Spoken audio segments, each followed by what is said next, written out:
The 3 Perilous Moons bosses are each weak to one of the 3 melee attack styles, so just bring the best stab, slash, and crush weapons you have, or if you're a sweaty nerd, just bring a scythe. Simple, right? Well, let me ask all of you if you've noticed how much slower Eclipse Moon kills are compared to every single other moon. Now, the boss is weak to stab, so for scythe users, the scythe doesn't have a stab option, so that makes some sense. Or does it?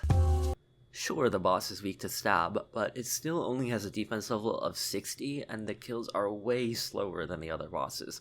The real culprit is this new stat, Armor. Armor reduces the amount of damage every successful hit deals by the armor value. That means that all 3 of your hit splats on the scythe are getting reduced by 4 on the Eclipse Moon. That makes a huge difference, and even for non-scythe users, even a single hit splat is getting reduced by 4. So knowing that, what do you think the 3 best weapons to use at the Eclipse Moon are? No, really think about it, because I think it's actually not that obvious. The first is the Grazi Rapier, the second is the Soul Reaper Axe at max stacks, and the third is Darox. So that guy on Reddit was actually right. Although for the most part you aren't going to actually want to be at 1 HP the entire time, so the Grazi Rapier ends up being the most consistent option out of all of these. So what does this mean for you actual mid-game players? Honestly, not too much, besides that you can try Darox. The problem is that while having 4 armor encourages you to use stronger, slower stab weapons, those don't actually exist.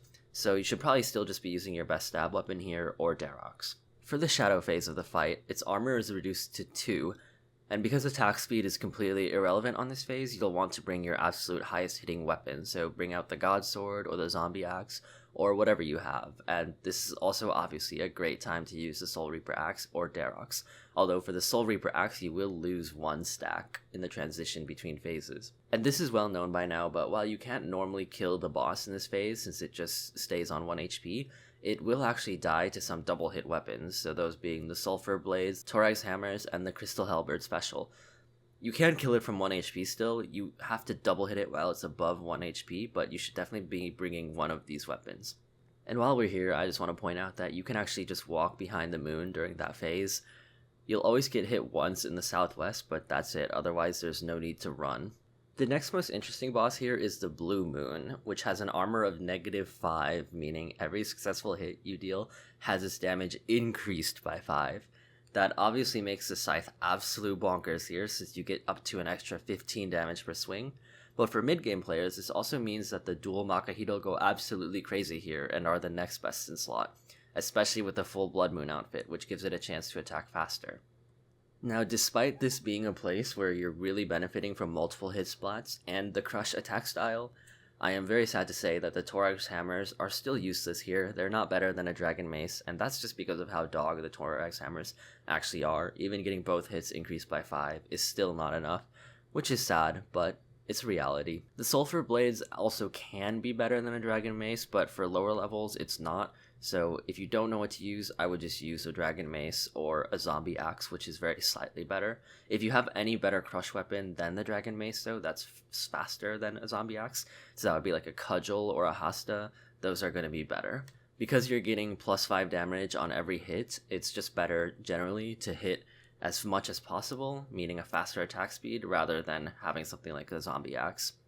And this is not really a serious comparison because there's no situation that this would actually be relevant, but it is funny to me to know that in max gear, a ham joint, which has no stats unless you attack every 1.8 seconds, is actually about equivalent to a Dragon Mace for an item with 0 stats on it.